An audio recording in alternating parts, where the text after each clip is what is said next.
Buenos días, gracias doctor por la introducción. La idea es que en estos 30 minutos vamos a hablar entonces de pruebas de bienestar fetal, la evidencia que tenemos frente al uso y de pronto interrogarnos un poquito nosotros si estamos abusando de estas pruebas. Primero, antes de hablar de pruebas, tenemos que recordar que cuando hablamos de bienestar lo podemos tener desde diferentes aspectos. Ya hablando de las pruebas, de pronto un error que cometemos es que cuando pensamos en pruebas de bienestar fetal, de entrada pensamos en hipoxia fetal y no necesariamente es así. Tenemos que entrar a revisar un poquito y es lo que vamos a hacer ahorita, recordar un poquito la fisiología para ver que podemos identificar unos parámetros antes de esta hipoxia que nos van a llevar a un estado alterado de este bienestar.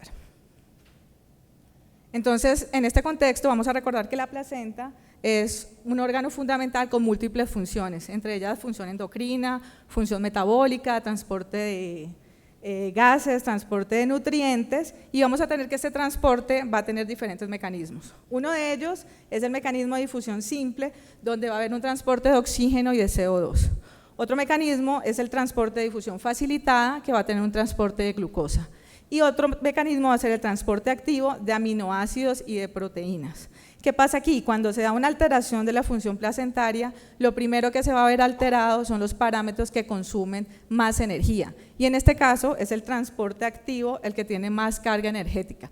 Por eso, cuando hay un daño a nivel de la función placentaria, este transporte es lo primero que se va a alterar y nosotros no vamos a tener de entrada un fetico o un feto con hipoxia, sino que vamos a tener un feto que va a tener un estancamiento en ese crecimiento fetal. En ese contexto, cuando tenemos un daño o una anoxia a nivel del feto, va a tener unos mecanismos para compensar. Estos mecanismos van a ser la hemoglobina fetal, que tiene unas propiedades que permiten tener mayor afinidad por el oxígeno, va a ser la concentración de eritrocitos, el efecto Bohr y el efecto Haldane. Además, si esa anoxia persiste en el tiempo, esos mecanismos empiezan a cambiar y se van a dar unos mecanismos fisiopatológicos que en el tiempo se van a correlacionar con las manifestaciones clínicas que podemos ver en las diferentes pruebas de bienestar fetal.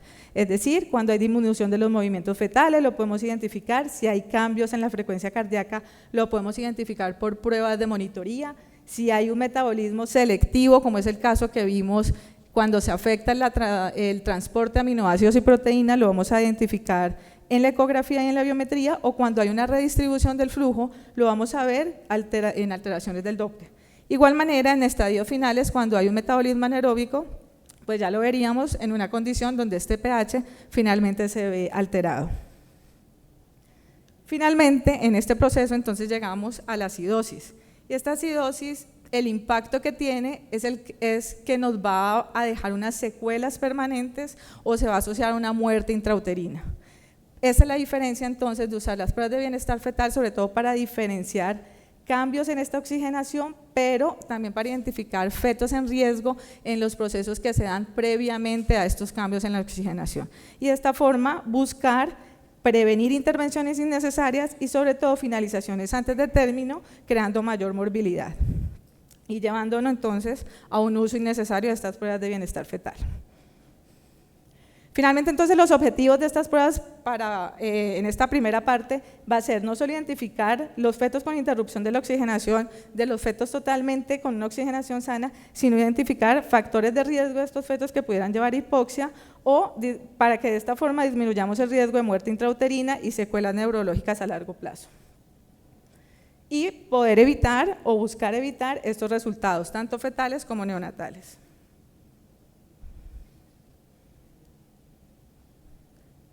Ahorita lo que nos vamos a enfocar teniendo claro esta primera parte, que cuando hablamos de bienestar fetal no solamente estamos hablando de alteración en la oxigenación o de hipoxia fetal, es aclararnos estas tres preguntas.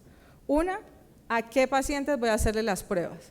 Otra, ¿qué pruebas tengo disponible y qué evidencia hay en el uso de estas pruebas? Y otra es, ¿cuándo las voy a hacer?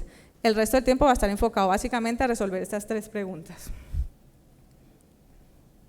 Primero, recordar, para aclarar la primera pregunta, es que estas pruebas en general tienen falsos positivos altos, aproximadamente entre el 30 al 60% dependiendo de las pruebas que ahorita vamos a ver. entonces debe aplicarse en una población seleccionada. Si lo vamos a aplicar en población de bajo riesgo, vamos a tener los niveles más altos de estas tasas de falsos positivos. Y lo que buscamos es mejorar el rendimiento diagnóstico, sobre todo en la población de mortalidad alta. Esta mortalidad vemos que es mayor en la población de alto riesgo, con una relación de 70 por 1000 comparado a una población de bajo riesgo de 7 por 1000. Es decir, que lo fundamental antes de aplicar las pruebas es poder realizar una adecuada clasificación del riesgo. ¿Y este riesgo cómo lo vamos a clasificar? Pues dependiendo de las condiciones. Entonces va a haber unas complicaciones obstétricas, una patología materna o unos factores epidemiológicos que me van a aumentar el riesgo de estos fetos de tener alteración en este bienestar fetal. Y es en este grupo de pacientes donde tiene mayor cabida el uso de estas pruebas. Particularmente algunas condiciones como factores epidemiológicos como la obesidad, que vemos que tiene un impacto considerable en riesgos de eventos adversos perinatales, con disminución del Apgar a los 5 y 10 minutos, Apgar de 0 a 3, vemos que a mayor obesidad hay mayor riesgo, aumenta este riesgo de 3 a 4 veces en algunos casos. En este grupo de pacientes en particular vemos que el impacto de las pruebas de bienestar fetal antenatal no ha sido tan fuerte. Entonces, digamos que hay ciertas áreas que tienen factores de riesgo claros, pero donde todavía no es tan claro la cabida de estas pruebas, sin embargo, pues las usamos. Entonces, para aclarar la primera pregunta de a quién voy a hacer las pruebas, vamos a partir que no mejoran los resultados perinatales en una población sin riesgo, es decir, que se debe usar en una población seleccionada, con mayor riesgo de resultado perinatal adverso y de muerte intrauterina. Cabe aquí una posibilidad de población de bajo riesgo que no está basada en la evidencia y es usar algunas pruebas de bienestar fetal en embarazos mayores de 40 semanas, partiendo del hecho que a partir de esta edad gestacional se ha encontrado aumento en la tasa de mortalidad intrauterina. Digamos que no tiene una evidencia fuerte para usarlo, pero en algunas guías se da la recomendación, siempre teniendo en contexto los falsos positivos de esta prueba. Siguiendo con la siguiente pregunta, ¿qué pruebas tenemos disponibles? Vamos a revisar cuáles son las pruebas para uso de bienestar fetal, evaluación de bienestar fetal anteparto y qué evidencia está actualmente disponible. Vamos a revisar entonces perfil biofísico modificado, líquido amniótico, Doppler fetoplacentario, monitoría o registro cardiotocográfico y movimientos fetales, siempre recordando la tasa de los falsos positivos y cómo esto nos podría llevar a intervenciones innecesarias en caso de que hagamos un uso inadecuado o en una población que no está indicada el uso de estas pruebas. Entonces, primero para el perfil biofísico tenemos que estos son, como ustedes saben, los parámetros que evalúa.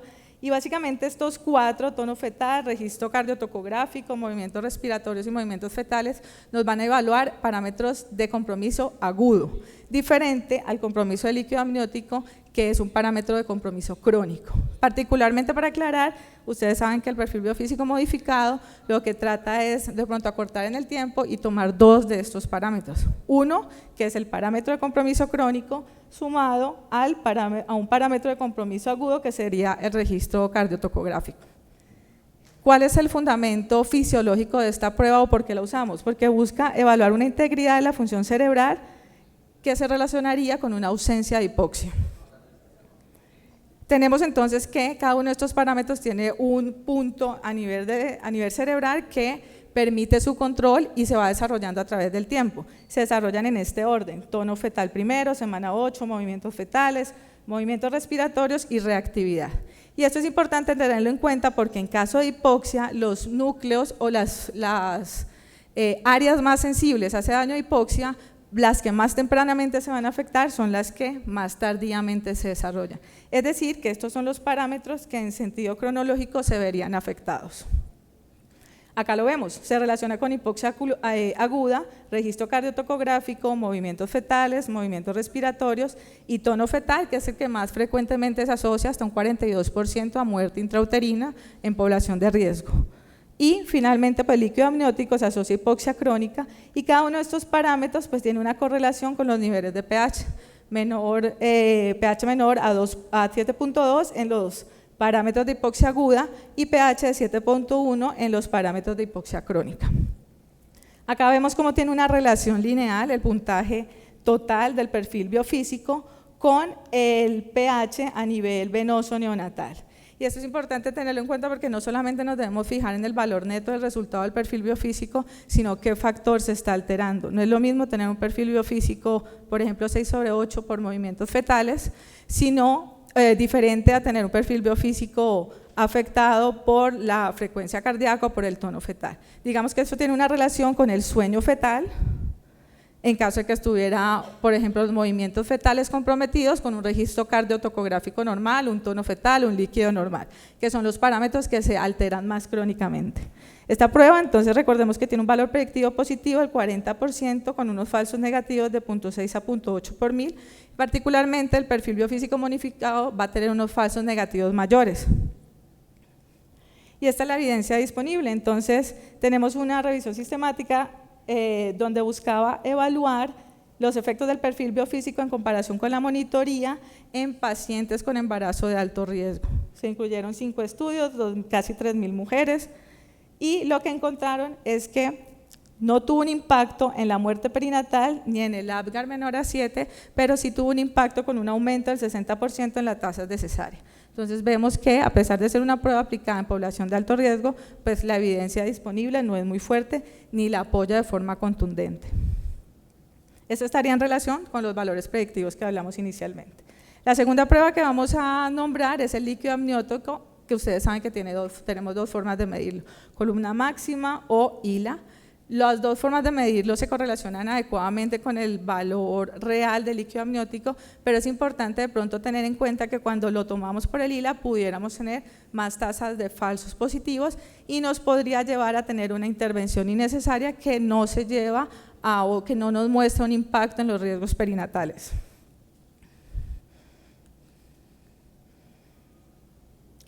En este metaanálisis, con aproximadamente 8.000 pacientes de alto riesgo y 27.000 pacientes de alto riesgo y 27.000 pacientes de bajo riesgo, buscaban evaluar los efectos adversos asociados al oligohidramnios, buscando la importancia del diagnóstico de esta condición, y encontraban que el oligohidramnios aislado en condición de alto riesgo mostraba un aumento, llegando casi al doble de la tasa de cesárea y aumentando el 71% el ingreso a UCI, y aumentando casi 3 veces el síndrome de aspiración de meconio, mientras que en población de bajo riesgo se tenía un impacto llegando al doble en el bajo peso al nacer. Esa es la importancia como de tenerlo como una prueba de bienestar fetal.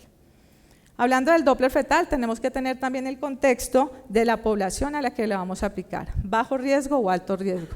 Sabemos que todas estas pruebas, digamos que no han tenido un impacto en la población de bajo riesgo, y es lo que vamos a ver ahorita. Este es un metaanálisis que incluyó 5 estudios con aproximadamente 14.000 mujeres que buscaba evaluar resultados obstétricos en población de bajo riesgo y no encontró ningún impacto ni en la muerte perinatal ni en el resultado adverso o morbilidad neonatal. Es decir, que la evidencia que tenemos actualmente es que no se recomienda el uso de Doppler en poblaciones de bajo riesgo como predictor o como prueba de bienestar fetal. Y también en la población de alto riesgo vamos a tener que sí muestra una evidencia actualmente pues disponible que nos recomienda su uso, sobre todo en pacientes con diagnóstico y seguimiento de restricción del crecimiento fetal. En este metaanálisis vemos que se incluyeron 19 estudios con aproximadamente 10.000 mujeres y vemos como si tuvo un impacto en el uso de este Doppler de la arteria umbilical con una disminución del 29% en la mortalidad perinatal. Como un hallazgo secundario se encontró una disminución del 10% en la tasa de cesárea. Es decir, que actualmente pues, la evidencia nos soporta el uso de estas ayudas de pruebas de bienestar fetal en pacientes de alto riesgo, particularmente restricción del crecimiento fetal. Hablando ya del Doppler de la arteria uterina, en la anterior estamos hablando de la umbilical, vamos a tener igualmente que se encuentran resultados asociados y buena correlación es en pacientes de alto riesgo. No se recomienda su uso como prueba de bienestar fetal y no está estandarizada en población de bajo riesgo. Aquí vamos a ver es cómo se dan estos cambios fisiológicos correlacionados en el tiempo respecto al uso del Doppler y respecto al uso del perfil biofísico fetal y la monitoría. Vemos cómo en el Doppler podemos tener cambios desde insuficiencia placentaria leve con elevación de la resistencia placentaria, disminución del flujo diastólico y progresivamente ausencia del flujo en diástole asociado ya a sospecha de acidosis, mientras que con pruebas como la monitoría fetal los cambios los vamos a tener más tardíamente en el tiempo, igual con el perfil biofísico, asociado a cambios ya cuando podría haber baja sospecha o sospecha de acidosis. Frente a la monitoría fetal, especialmente el registro cardiotocográfico de no estrés, tenemos que igualmente no hay evidencia de su uso en población de bajo riesgo, como lo dijimos desde el principio, y este evalúa entonces uno de los últimos parámetros ya sometido, cuando ya el fetico está sometido a la hipoxia, como lo vimos en la figura anterior. Su fundamento fisiológico para usarlo es evaluar la integridad del sistema nervioso autónomo, simpático y parasimpático, que busca controlar la frecuencia cardíaca a nivel del sistema nervioso central, y teniendo una reactividad, pues esto se correlaciona con una correcta función autonómica. De esta forma, entonces, la pérdida transitoria de la reactividad, tenemos que tener en cuenta que no necesariamente debe ser un feto con una alteración en el bienestar fetal, sino que puede ocasionarse por sueños de ciclos de sueño y vigilia. Es decir, hay momentos en donde el fetico no va a tener esta reactividad sin que eso necesariamente sea un impacto en el bienestar fetal. Otra cosa para tener en cuenta que nos ayuda con esta tasa de falsos positivos es la edad gestacional a la que estamos realizando esta prueba. Teniendo embarazos en donde aplicamos la prueba entre 24 a 28 semanas, donde no necesariamente hay una madurez completa de este sistema nervioso autónomo, vamos a tener hasta un 50% de casos donde no se va a ver esta reactividad. A medida que aumenta la edad gestacional en la que aplicamos la prueba, vemos cómo este porcentaje disminuye en fetos entre 28 a 32 semanas, con un porcentaje aproximadamente del 15%. Tenemos una tasa de falsos negativos que puede llegar hasta el 1%, y esto, digamos que queremos mejorar esta mejoría, lo que queremos mejorar acá es esa tasa o esa precisión diagnóstica aplicándola en población de alto riesgo. Es decir, que nuevamente tenemos que no nos muestra evidencia aplicando esta prueba en población de bajo riesgo. Cuando tenemos una muestra sana o una monitoría que no se relaciona con trastornos o con valores alterados, vamos a tener que hay una adecuada concordancia interobservador, mientras que en trazados que son sospechosos vamos a ver que la tasa de falsos positivos se sube hasta un 55% y la concordancia interobservador va a ser baja. Algo en lo que nos podemos apoyar debido a la alta tasa de falsos positivos que tiene es utilizar alguna prueba complementaria como el estímulo vibroacústico, en donde puede llegar a disminuir hasta un 40% estos falsos positivos. Y siempre tener en cuenta que nos debemos apoyar idealmente en otras pruebas de bienestar fetal antes de tomar una decisión, y siempre tomar esta decisión en el contexto de la paciente. ¿Qué tenemos acá? Este es un metaanálisis publicado en el 2015 con 6 estudios, aproximadamente 2.105 mujeres, evaluando la monitoría en alto riesgo, pacientes sometidas al registro cardiotocográfico antenatal comparado con las que no se hizo, y que encontró que no mostraba un impacto en la disminución de esta mortalidad perinatal. Solamente encontró un impacto cuando se comparó el registro computarizado contra una monitoría no computarizada. Es decir, que incluso en pacientes de alto riesgo, digamos que aún es controversial un poquito estos resultados. Sin embargo, pues es una ayuda diagnóstica que tiene un impacto legal y que lo debemos seguir usando en pacientes seleccionadas. Eso es lo más importante. Y finalmente, para hablar de los movimientos fetales, que es la última prueba de bienestar fetal que tenemos disponible, digamos que hay evidencia un poquito también controversial. Este es uno de los estudios que primero fueron publicados, un metaanálisis con 24 estudios, donde se encontró que mientras había un patrón alterado de la evaluación de estos movimientos fetales, la mortalidad perinatal podía aumentar hasta un 44%. Después salió publicado este estudio con 68 mujeres, en donde no se encontró un impacto en la alteración de la percepción de estos movimientos fetales con la mortalidad perinatal. Esto ha llevado a que algunas sociedades no recomienden realizar abiertamente el registro de movimientos fetales. Sin embargo, la mayoría de sociedades sí lo recomiendan. La sociedad canadiense tiene como pauta tener mínimo 6 movimientos fetales en 2 horas, Y el Colegio Americano también refiere tener mínimo 10 movimientos fetales en 2 horas. Igualmente la SEGO también lo recomienda. ¿Qué es lo que pasa? Que hay diferentes formas de medir estos movimientos fetales y no hay algo homologado en la forma de medirlo. Pero la recomendación actual es que sea el método que usted le explique a su paciente. En caso de que haya una alteración de esos movimientos fetales, tendría la indicación de consultar para realizar pruebas complementarias.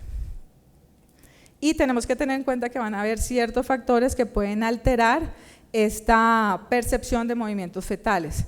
Hasta un 13%, del 10 al 13%, hay mamás que nunca van a sentir esos movimientos por factores como obesidad o simplemente no los perciben. Entonces en ella, pues digamos que van a haber muchos falsos positivos.